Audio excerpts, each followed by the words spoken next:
Mark Twain said that the worst loneliness is to not be comfortable with yourself. And for years, I was not comfortable with myself. For years, I didn't like being alone. Every time that I was alone, I was distracted. I was doing something. I was watching TV. I was playing video games. I was texting women, scrolling through social media, smoking weed, having a drink, doing work, planning something out for the next week. I didn't actually like being alone in silence and in solitude. And I remember when I started to read the Stoics, I started to go through Seneca, I started to read Marcus Aurelius, I stumbled across this quote that Marcus Aurelius had that hit me. And he said, "Nowhere can a man find a quieter or more untroubled retreat than in his own soul." Now that might sound a little esoteric because it's got the word soul in it, but really for me, it was about being able to find peace and tranquility in solitude with myself while no one else was around. I remember being a kid and I hated the feeling and the experience of just being by myself. I could play outside, I could have fun, but I was always wanting to be around people. And I realized that as an adult, the thing that I was avoiding was myself. The relationship that I hadn't actually put time or effort or energy into was the relationship with myself. I actually didn't like being solitary. And so I started this practice probably about 8 or 9 years ago, maybe a decade ago, where every single year I would take a trip, and I would take a trip by myself. And I've gone camping, I've gone to stay in different national parks, I've done a variety of different things, but always with the intention of doing a few things. Number one, letting go of any and all responsibility. So I believe that every man needs time where he is completely responsibility free, where he's not responsible for his girlfriend, for his wife, for his kids, for his business, for his work, for his colleagues, for his friends, for his family, where you just get to go out into the world without any responsibility whatsoever. There's no task list, there's no to-do list, there's nothing for you to do. So number one is responsibility-free time, and number two is distraction-free time. We live, and you've all heard it, in the age of attention and the attention economy, that everything is constantly vying for your attention. And so because of that, we live in a very distracted manner. We are constantly distracted, right? I think the average person picks up and checks their phone like 200 times a day, or something absurd like that. And so we're in this constant state of our mind, our thoughts, our body, our physiology being disrupted on a regular basis, constantly being outsourced into different places, different spaces. And so I started this practice of spending at least 3 to 5 days completely solo. Nothing to do, no tasks, no distractions, no TV, no Wi-Fi, no social media, no connection to the outside world whatsoever. And I found that these trips have been incredibly empowering. They're also incredibly confronting. If you've never done something like this before, it can feel almost like from an existential anxiety-inducing perspective, because you don't know what's going to happen. And you kind of start to build, as you get closer and closer to this type of experience, you start to build this what's going to happen. You don't really know. And so I'm coming up on my 40th birthday. And I thought about how I wanted to celebrate my 40th birthday. And a lot of people were asking me, what are you going to do? Oh, big 40, midlife and da-da-da-da. And I was talking with my wife and I said, since we had our son and since COVID happened, I actually haven't done one of these solo trips. And the more that I thought about how I wanted to bring in my 40th year, how I wanted to enter in to the second half of life, the more that I kept having images of me just being on my own, with no responsibility, with nothing to do, with no distractions, just me and nature and maybe a journal. No books to read, no podcasts to listen to, literally nothing. And so I started to think about where I wanted to go. And I landed on going back to Scotland. And for me, Scotland's a very special place. It's where my ancestors are from. My grandfather's side of the family is actually from the Isle of Skye. And so I started to map out what it would look like for me to go back to where my ancestors came from and spend time sort of immersed in that culture and on the land. And so I ended up booking a 6-day completely solo experience where I booked this beautiful little cottage that is literally right on the water. It's right on the ocean, on the coast of the Isle of Skye. And it's got no TV, and it's got no Wi-Fi, and there's no cell phone service because it's literally just off in the middle of nowhere. And I can walk out of the front door of this cottage and into the ocean in the morning. And I can drive to hikes nearby.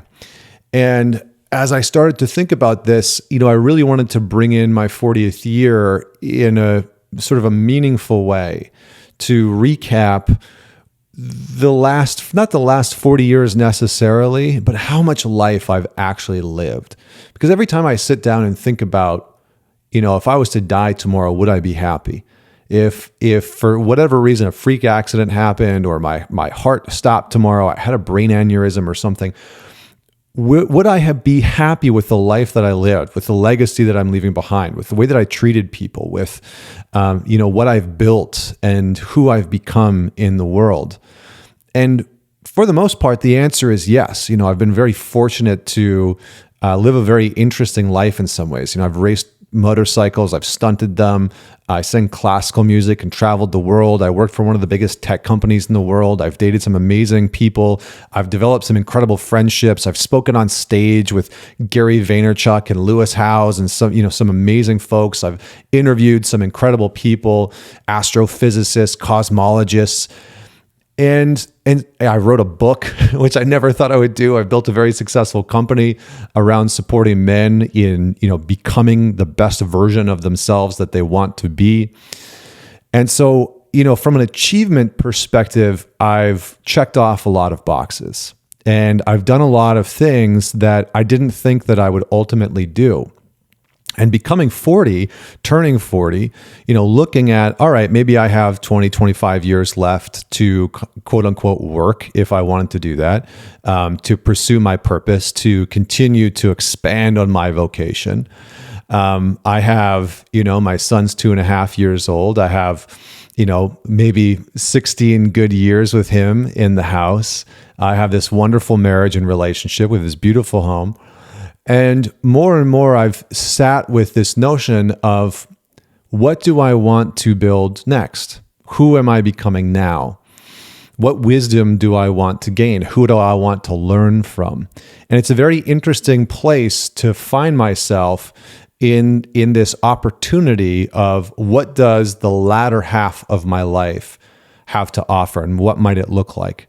And so I've decided to return to solitude, to venture off in a foreign country, to hike, to meditate, to be in nature, to swim in the ocean, to write and journal and reflect on everything that the last 40 years has brought me, and to immerse myself back in this experience of seeing who I am and being in the conversation of the man that I have become and the man that I'm becoming and the parts of myself that I don't like. I truly believe that the majority of men that are out there crave this solitude, not aloneness, not loneliness. There's lots of men that are isolated. There's lots of men that are lonely. I'm talking about curated, intentional, specific solitude where you're not distracted, where you don't have things to do. And so when my wife asked me, like, what are you planning on doing? I was like, well, I'm going to go to this cottage and then we'll see what happens. I'm going to go hiking. I'm going to sit out in nature. I'm going to do some meditation during the day. I might write a little bit, but I'm just going to reflect and I'm going to see what comes up.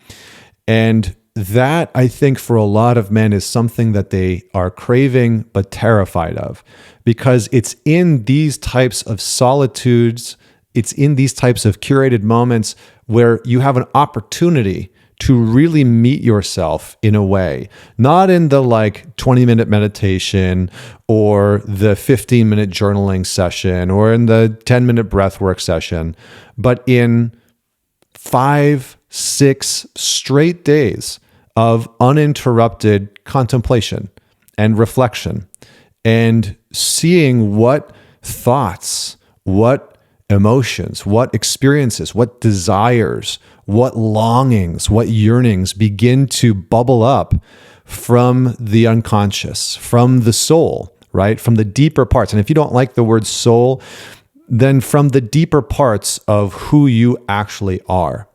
And it's, in my opinion, my belief, my way of living, is that we cannot grow deeper into who we want to be. We cannot have a more concrete, strong, robust sense of who we actually are and to live that way. And that's what every man craves. Every man craves the ability to have deep clarity on who he is, what brings him joy, what he wants to build, what he wants to create. Every man craves that. I haven't met a man in my life, out of the tens of thousands of men that I've worked with, who haven't had this deep inner desire to understand who they are and to live with that level of authenticity, to be connected and plugged in and rooted into who they are, and then to build a life that reflects that externally out in the world. Your values, what you prize, what you want to embody, what you want to build and create, how you want to influence the people around you and love them. And so my belief is that it's nearly impossible, especially in today's distracted states. It is nearly impossible to have a deeper kind of listening into who you actually are if you do not curate some time in solitude. Now, this means you might go and do a half day or a day or 2 days, whatever works for you. But to really do it in a way where you honor the fact that your life is usually very busy, it's usually very distracted. And so I'm sharing this with you because oftentimes the work that we talk about so frequently in our modern culture involves sitting with a therapist, it involves sitting with a coach or a psychologist, it involves joining a group or going off and doing ayahuasca or mushrooms or some type of psychedelic journey. And what I have found time and time again is that one of the most powerful experiences, some of the most powerful experiences that I've ever had, is literally sitting by myself in the middle of nowhere in nature. And so I'm going to return to that, and I will bring back some of my lessons, some of my experiences for you in the coming weeks. But my invitation for you, my challenge for you, is to plan out curated and intentional time in solitude, ideally out in nature, not sitting in your apartment, not sitting in your house, where there's all these distractions, where you constantly are actually moving yourself into the territory of nature, because nature has a different quality, a different type of voice, and a different version of us, a more deep-rooted version of us often shows up within that space, within those places. So venture forward. I hope that you found some piece of insight into this. I hope that you pick up the challenge, even if it's just a day where you venture off into the wilderness without any distractions, to sit and stare at the trees and listen to the wind and see the clouds move by, and to hear in an unencumbered, undistracted kind of way your inner world, to traverse the inner territory of you in a consistent and undistracted way. So let me know what you think. Have you ever done anything like this? Comment below if you're watching this on YouTube. If you're tuning into this on the podcast, please share it with somebody, man it forward, with somebody that you know will enjoy it. And until next week, this is Connor Beaton signing off.